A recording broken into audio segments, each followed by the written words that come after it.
Magandang araw po. Napakita ko po ngayon yung bagong greenhouse ko po para sa ating hydroponics lettuce. So ito po ay Kratky method po na pag-hydroponics kasi yung sa aking isang greenhouse yun po ay NFT system. Dito naman po sa isang area ko ay naka-Kratky method po kasi depende lang po sa burnout. Palagi kasi yung burnout dito sa lugar na to, dito sa amin. So mas safe po kasi mas safe po yung Kratky method sa area na palagi nag-burnout. At saka less maintenance po kapag Kratky ang gagamitin natin. So kunting pasilip lang po to. Ito po ay may capacity na 5,000 hits. So ito trial lang po ito. Hindi po ito yung yung first batch talaga na naka-program sa pagpo-produce ko ng lettuce. Ito po 'yun. Ito po yung maging first batch na production. Ito po yung maging second batch production. Ito naman po ito lang po yung sobrang seedlings ko doon sa kabilang greenhouse ko, doon sa NFT. So tinanim ko dito kasi sayang naman yung seedlings. So okay naman po yung tubo. So gumamit lang po ako ng 1 inch na kapal na foam na may 3 by 6 feet na area. Saka binutasan ko sa gitna. Isang kligo po, isang ganito ay may capacity na 51 heads. So ito po. May isa po dito na walang laman kasi hindi ko alam, parang hindi ko naayos yung plastic sa loob. Kasi may plastic po ito sa loob. Cellophane. Ayan. Nag-dry kasi parang hindi ko naayos yung sa gilid. Ito po ay Almighty. So ito po yung ginawa ko. Naglagay po ako ng hollow blocks at saka parang ganito po yung hollow blocks po ay linalagyan ko ng foam sa gilid dito. Ayan. Tapos din yan hindi ko nasa. Ayan. Tapos nilalagyan ng plastic. Anyway, i-demo ko naman po yung kung mag-start na ako sa pag-operate dito. Gawin ko sanang daily vlog po para po mas baybayan yung pag-farm ko dito. So ngayong Saturday po, ngayong darating na Sabado ay mag-transplant na ako ng first batch ko. Ito po yun. So ngayon po ay Martes. So nasa 4 days to go, 5 days to go. So ita-transplant ko na to. Ito po ay Almighty seeds. So ito naman is 1 week yung pagitan. 1 week yung pagitan nila. So ano po yung magiging supply ko ng tubig? So ito po ay deep well water. May pump ako dito. So hindi pa talaga totally finished o tapos yung farm ko. Ongoing construction pa po. So hindi pa to fix yung yung shading. So nilagay ko lang ito kasi nung nagtatrabaho kami sa hollow blocks masyadong mainit sa loob. Kaya nilagay ko temporarily yung shade. So ito yung water system namin. Deep well tank. Papunta po ito na doon sa magiging timplahan ko ng nutrient solution. Ito po, nutrient solution. So ito namang nutrient solution ay meron pong pump dito na dadaloy papunta doon sa magiging supply ng nutrient solution ko. Itong apat na to, 1, 2, 3, 4. So dito po yung dadaloy yung nutrient solution papunta sa mga hose.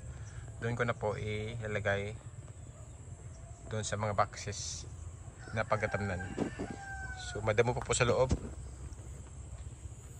Siguro mga by next week kasi mag-transplant na ako. Magdidiwiding mo, mag-spray na ako ng pangpatay ng mga damo. So ito po 'yun. Ang area po ng greenhouse ko is 6 meters by 25 meters. So dalawa po to, dalawang greenhouses. So itong shading ko, hindi pa ko gumamit ng 50% shading kasi doon sa kabilang greenhouse ko gumamit ako ng 50% shade. Nalalanta pa rin yung mga litos, sobrang init talaga dito sa amin. So ginamit ko is 65%. So mag-observe muna ako kung maganda po ba o okay po ba yung tubo ng litos. So para sa trial ko naman po, okay na po yung tubo kahit 65% shading yung ginamit ko. So ito yun.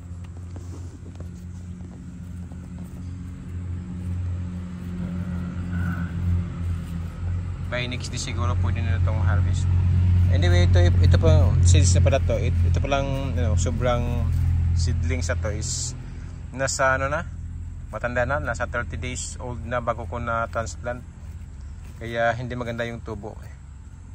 Hindi masyadong malaki yung tubo kasi during seedling stage hindi po siya nakapag boost ng growth during seedlings kasi nasa isang maliit na lalagyan lang.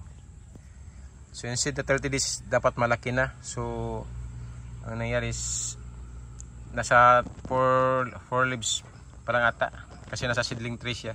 So nang na-transplant ko dito, doon na siya nagsisimulang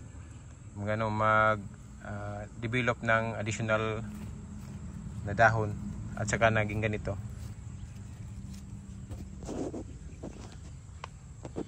So obserbahan po natin, maging daily vlog ko po to or araw-araw ko po is may update ako dito.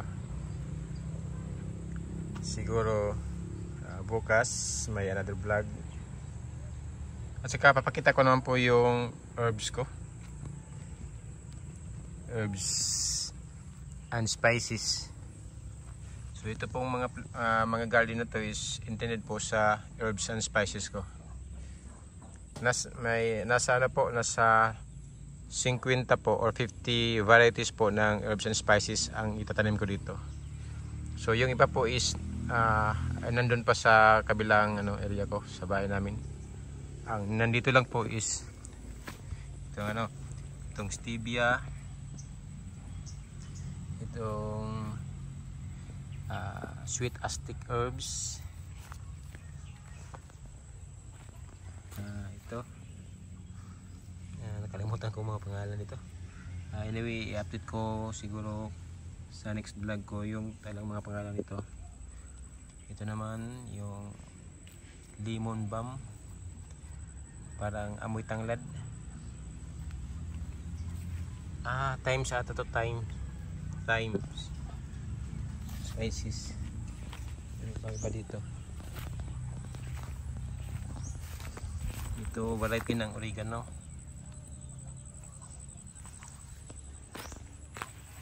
Ito sino man nakakalam nito? Nakalimutan ang mga pangalan. Lavender.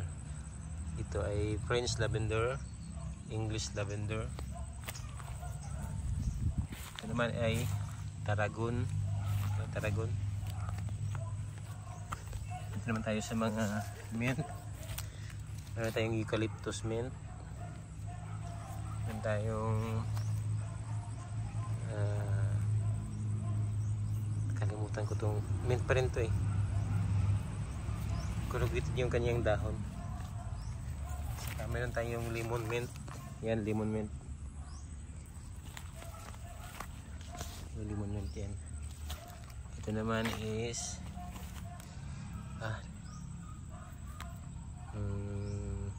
kalimutan ko. Pasensya na po. Anyway, i-follow up ko naman to. Magre-vlog po ako tungkol lang sa mga herbs and spices. Kalimutan ko talaga. Ito naman po ay strawberry mint na amoy strawberry. Nandun po sa kabila mga basil. So marami pang kulang kasi nandun lang sa kabilang area ko, sa bahay ko doon sa lungsod. So ita-transplant ko naman yan dito lahat. So nasa 50 plus ata na varieties yung herbs and spices dito na ilalagay ko. So ito po yung build ng itong mga gamit na ginawa kong na greenhouse. Hindi po to yung standard na greenhouse kasi masyadong mahal po yun. So ang ginawa ko po is bumili lang po ako ng mga tubular para sa haligi. At saka round bar, tube, GI pipe.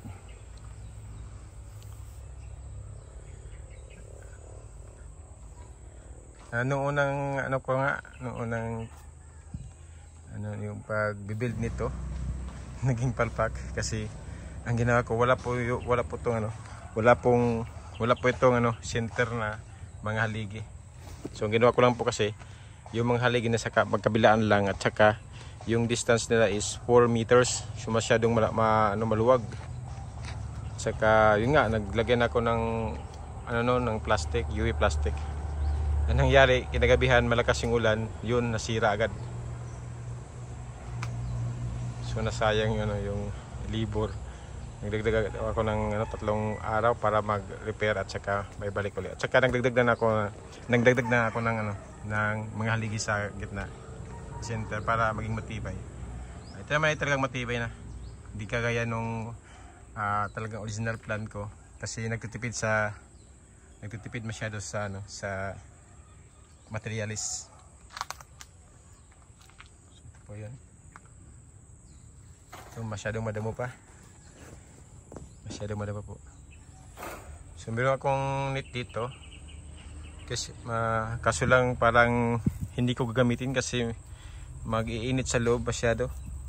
I-observe ko muna kung maraming mga insekto. Isa namang plan ko po is maglagay ko ng mga insect trap. Yung liquid na ilalagay ko sa yung parang attractant siya. May vlog naman ako noon before na gumawa ko ng insect attractant gamit yung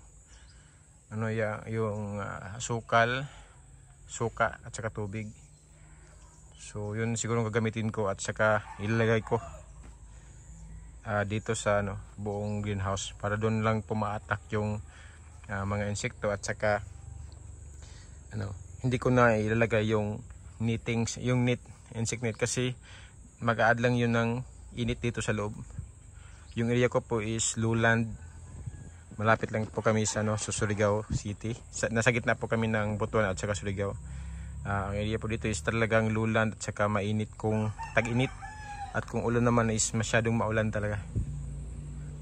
So hindi po kami katulad ng Baguio or nasa high elevated area na medyo malamig yung lugar at saka akma para po sa paglilitos.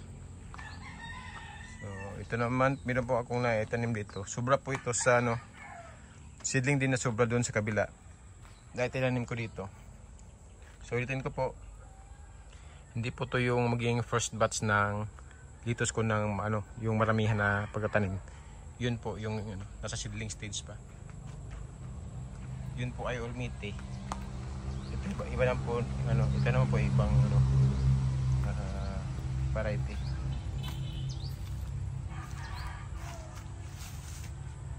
So yun po muna yung natin ngayon. Unang vlog ko po sa bagong greenhouse ko. So sisikapin ko pong mag-update ng vlog daily para po masubaybayan po yung araw-araw po na pag-maintain ko dito. So gamit po yung Kratky system ng pag-hydroponics. So ulitin ko po, ang advantages po ng Kratky is less maintenance po. Pagtanim mo ng pag-transplant po ng litos is ang gagawin niyo po is monitoring lang po na hindi mayroon pang tubig sa loob. Anyway, nasa nearly harvesting stage na po na i-monitor niyo yung tubig kasi sure naman po na yung tubig ay hindi madaling maubos.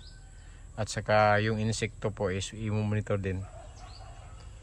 Dito katulad po ng NFT na araw-araw po is gumagamit ng kuryente kasi may pump. At saka araw-araw mong titingnan yung mga tubes kung sakaling may bara.